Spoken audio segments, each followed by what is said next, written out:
New York Times প্রকাশিত নিবন্ধে বলা হয়েছে, বাংলাদেশ যখন নিজেকে পুনরুজ্জীবিত করছে তখন কট্টরপন্থী ইসলামিস্টরা একটি সুযোগ দেখতে পাচ্ছে। তবে এ বক্তব্যকে প্রত্যাখ্যান করে প্রেস উইং বলছে, নিউ ইয়র্ক টাইমসের নিবন্ধটি বাংলাদেশ সম্পর্কে একটি উদ্বেগজনক এবং একপেশে দৃষ্টিভঙ্গি তুলে ধরেছে।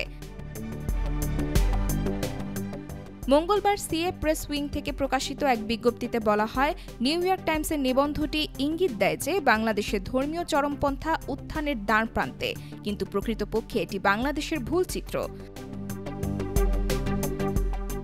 বিজ্ঞপ্তিতে বলা হয়, বিভ্রান্তিকর এ চিত্রায়ন কেবল দেশের রাজনৈতিক ও সামাজিক গতিশীলতাকে অতি সরলীকৃত করে না, বরং 18 কোটি মানুষের একটি সমগ্র জাতিকে অন্যায়ভাবে কলঙ্কিত করার ঝুঁকিও তৈরি করে।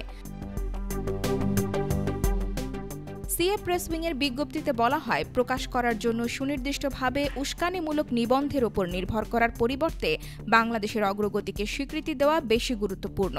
বছর ধরে বাংলাদেশ যে অগ্রগতি করেছে সেটাকে এবং পরিস্থিতির জটিলতাকে স্বীকার করা উচিত। আরও বলছে, যদিও নিবন্ধটি ধর্মীয় উত্তেজনা এবং রক্ষণশীল আন্দোলনের কিছু ঘটনা তুলে ধরেছে, তবে এটি অগ্রগতির বৃহত্তর প্রেক্ষাপটকে উপেক্ষা করেছে। বাংলাদেশ নারীদের অবস্থার উন্নতিতে উল্লেখযোগ্য অগ্রগতি অর্জন করেছে এবং অন্তর্বর্তীকালীন সরকার তাদের সুরক্ষা এবং কল্যাণের জন্য বিশেষভাবে প্রতিশ্রুতিবদ্ধ। এটি এমন একটি সরকার যা নারীর অধিকার এবং সুরক্ষাকে অগ্রাধিকার দিয়েছে, অথচ নিবন্ধে এর উল্টোটা বলা হয়েছে।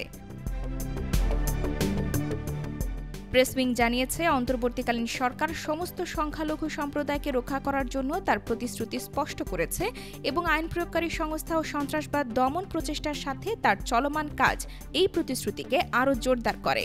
সামাজিক সংস্কার এবং আন্তর্জাতিক সম্প্রদায়ের সঙ্গে সহযোগিতার মাধ্যমে চরমপন্থা মোকাবিলায় বাংলাদেশের প্রচেষ্টা ভুল তথ্যের বিস্তারের দ্বারা ম্লান হওয়া উচিত নয়।